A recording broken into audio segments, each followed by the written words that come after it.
Good morning po.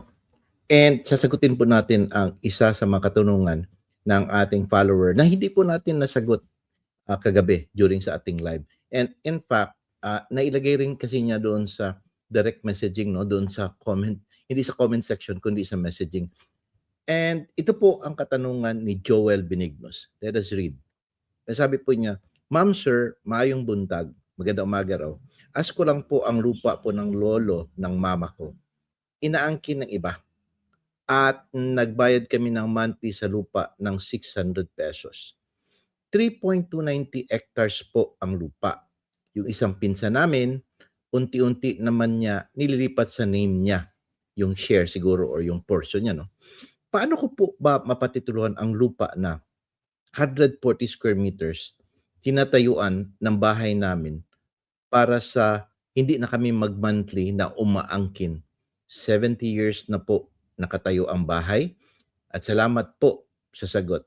DDS member. Well, actually, ang katanungan mo, Joel Benignos, is very good, no? At napili ko itong i-discuss ngayon. Dahil nga sa napaka-importante na maintindihan kung paano po ninyo mapatituluhan, masegregate yung 140 square meters.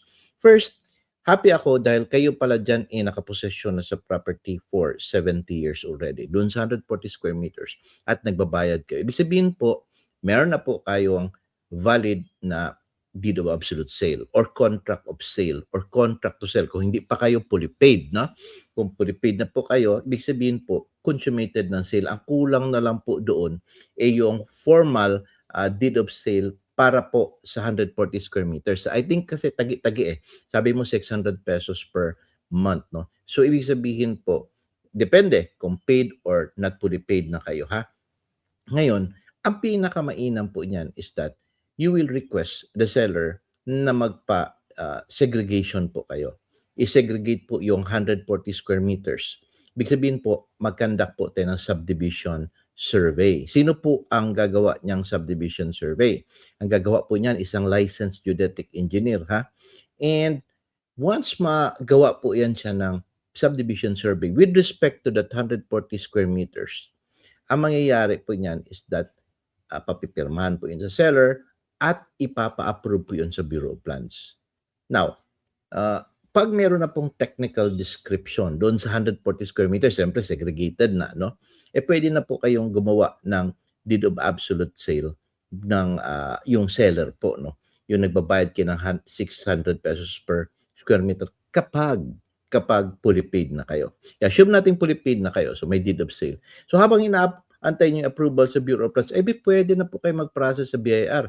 Bayaran niyo na po yung capital gain tax, bayaran niyo yung doc stamps, no? Pag lumabas yung e-car, i-process niyo na rin po doon sa ROD. Kaya lang, baka mag-require ang Registry of Deeds ng Certificate of No Opposition from DHSUD. And I think ma-approve naman ito sa inyo kasi 70 years naman kayo nakatira dyan. And besides, this is not rollout selling, no? I think you were given a portion na 140 square meters, gaya ng sabi ninyo, nung matagal na ng panahon, di ba? So, having said that, pag nagkataon po na pag-process sa ROD, kailangan yung approved subdivision survey is lumabas na rin from the LMS Bureau of Plans dati ng DNR dahil magpapile po kayo ng verified petition for splitting.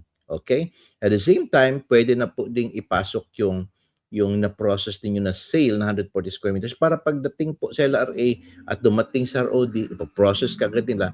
Paglabas po ng titulo, biak na po 140 square meters sa inyo and then yung sobra doon po sa seller.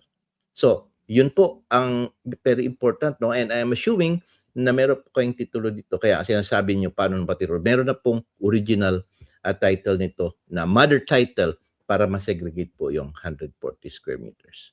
So, Joel, I hope I have answered your question, ha?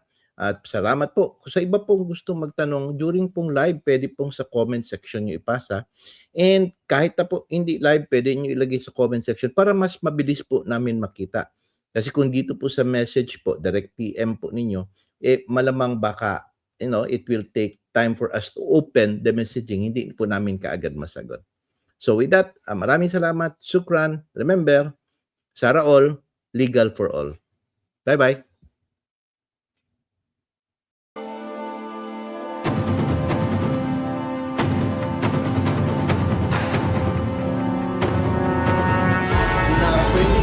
several episodes, tatlong bagay po verify.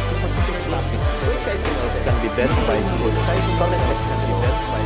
Attorney Raymond Batu, Real Estate Attorney.